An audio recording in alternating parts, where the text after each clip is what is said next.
Se você fez a prova de segunda fase, do exame 43 em Direito do Trabalho, ou se você não fez essa prova aqui, ó, e quer saber o que está acontecendo, se a banca errou, se a prova pode ser anulada, se cabe recurso, fica comigo até o final desse vídeo que eu vou te explicar toda a polêmica envolvendo a prova de segunda fase em Direito do Trabalho do exame 43. Oi pessoal, eu sou Mirella Franchini, sou advogada trabalhista e professora de Direito e Processo do Trabalho aqui da Estratégia, e hoje eu vou te explicar toda a polêmica envolvendo a prova de segunda fase em Direito do Trabalho do exame 43. Bom pessoal, a peça cobrada foi essa peça aqui, ó, que trouxe o caso da Celina, e dentro desse caso prático aqui, desse enunciado, o examinador ele elencou algumas teses que foram cobradas envolvendo matérias de ordem pública. A primeira tese envolvia aqui o bloqueio da aposentadoria da Celina. A segunda tese trazida foi a penhora do imóvel em que a Celina residia com a sua família, sendo o único imóvel pertencente a ela. Trouxe também a nulidade da citação dela e, por fim, a prescrição intercorrente em decorrência do abandono do processo, mesmo exequente tendo sido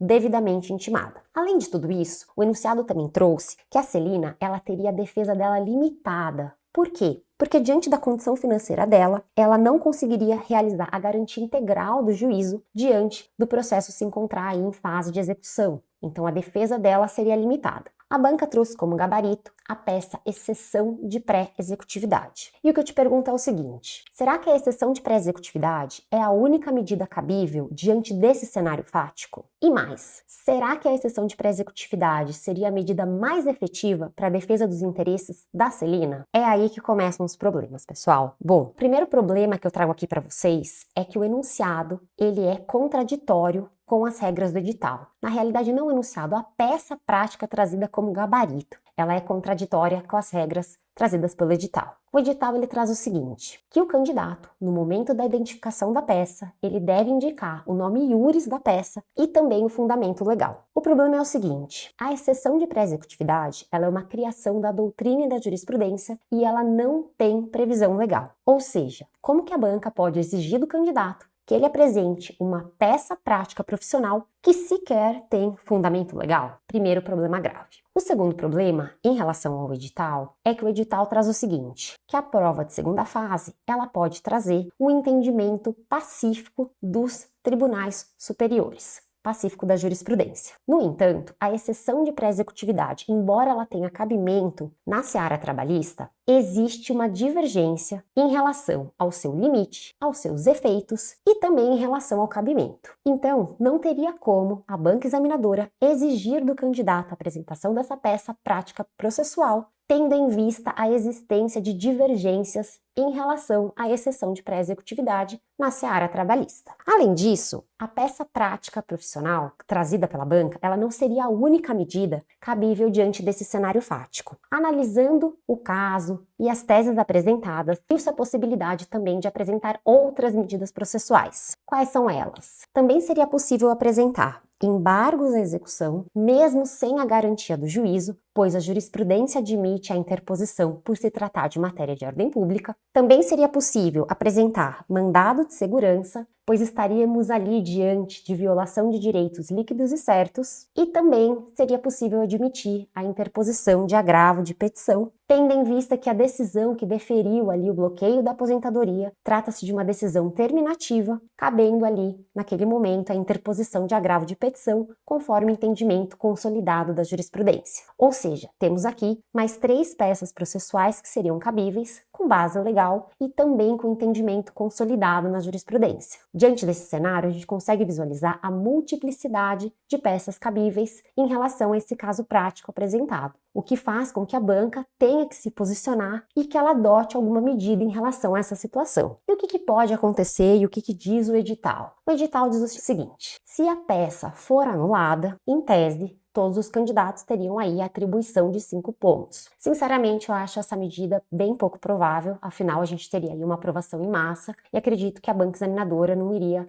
a seguir por esse caminho ou adotar essa medida. Uma outra opção seria ela manter o gabarito. Acho pouco provável que ela faça isso, afinal o barulho está grande, as movimentações estão atingindo níveis aí que faz com que a banca examinadora adote alguma medida, afinal essas falhas, né, esses vícios aí em relação tanto ao edital e também quanto à interpretação do cabimento de outras peças faz com que a banca adote alguma outra medida. Uma terceira opção seria ela ampliar o gabarito, admitindo também essas outras peças que também são cabíveis de acordo com a legislação e com o entendimento jurisprudencial consolidado aí nos tribunais superiores. E uma última opção seria a anulação da prova e a reaplicação dessa prova aos candidatos que fizeram a prova em direito do trabalho, até mesmo junto aí com a segunda fase do exame 44. E a pergunta que fica é: o que fazer agora? Nós orientamos que você aguarde o prazo para recurso abrir e que você apresente o seu recurso contra o gabarito trazido pela banca examinadora. Nós também te orientamos a ficar ligado nas nossas redes sociais e também nos acompanhar a movimentação da comunidade jurídica,